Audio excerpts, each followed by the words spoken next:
Alright, quick update on crypto.com. So we've just lost this double 618 Fibonacci region, which in my opinion is really not a good sign. So previously I highlighted we've got a 618 Fibonacci down here at the 45 cent, and if we draw our fib from low to high, you can see we've also got another 618 Fibonacci around about 48 cents. So I really highlighted this in my past few videos that we do need to break above the top of this and have a daily close.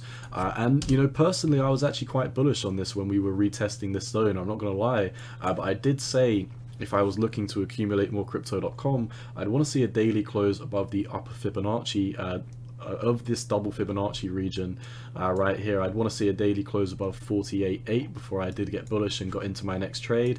We never saw that. We just kept on seeing fake outs over the top of it.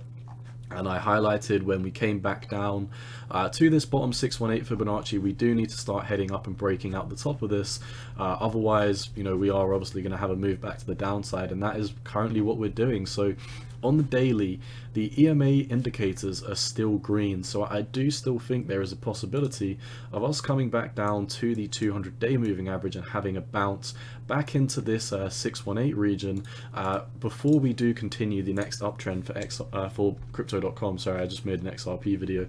Nonetheless, if we look at what's going on with Bitcoin right now, I also do think it is very much on the table that we could be having a quick fake out, potentially a very quick flush out to as low as 40,000, which by the way would be a higher low from all these lows down here. So I'm really not worried about the move down to 40,000. If it does happen, so be it, because we are kind of pushing very dangerously on the bottom of these EMA ribbons right now, and they are starting to turn down for Bitcoin. So I think a flush out could be happening for Bitcoin. Obviously crypto.com is going to follow exactly what Bitcoin does, in my opinion. I think, you know, basically crypto.com seems to always really follow what Bitcoin does. I mean, they have pretty much the same chart apart from when these Matt Damon ads really started to come out. I mean, this is the only region which I believe that, you know, crypto.com was really an outlier, and I think that's because we had lots of news about the Matt Damon ads. We had the news about them buying the I can't remember what stadium it was now. Was it the Lakers stadium? I honestly can't remember. It was quite a while ago, but it was a very important stadium that they bought back here when the Matt Damon ad started to play.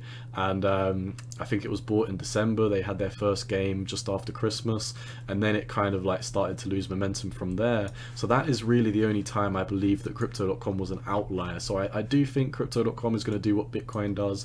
If Bitcoin has a quick flush out, then I would have to assume that crypto.com is going to come down to the 200-day moving average at 41 cent, which it really isn't a big move from where we are now.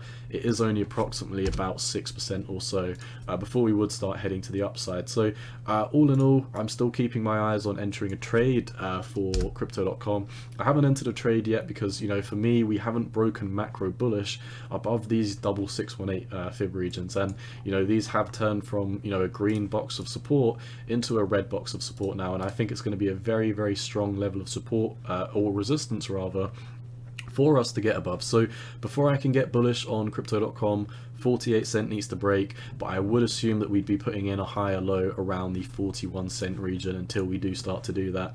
You can also see the 4-hourly EMA ribbons are starting to fire a short signal because the short-term moving average has dropped below the long-term moving average, and if we come down to the squeeze momentum is really starting to pick up to the downside. So it does look pretty oversold to me on the 4-hour, so I think really this region down here, the 200-day 41 to 42 cent, that would be my bottoming region. I would have to assume that crypto.com comes and bottoms down there.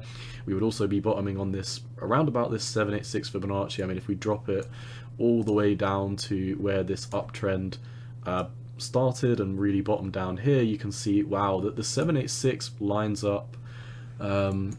I mean, did we have that as the 786 to start with? Because I can't see where else this green line would have been from. Yeah, I mean, I think that's pretty much where it came from. But you can see anywhere between 41 and 39 cent, I do think would be a very strong bottoming region for crypto.com. And you can also see if we draw it from the recent impulse from when we back tested the EMA ribbons, anywhere between 42 cent and 41 cent, in my opinion, is the most likely area where crypto.com is going to bottom. But if we do break below that, 39 cent really needs to hold.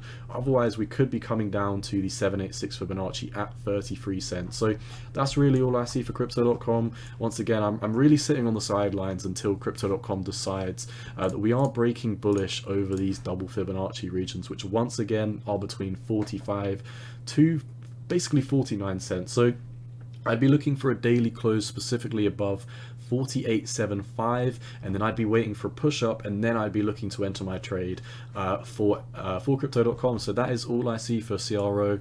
Best of luck if you're in it. Once again, none of this is financial advice, just my opinion on the market, and you've always got to do what's best for you.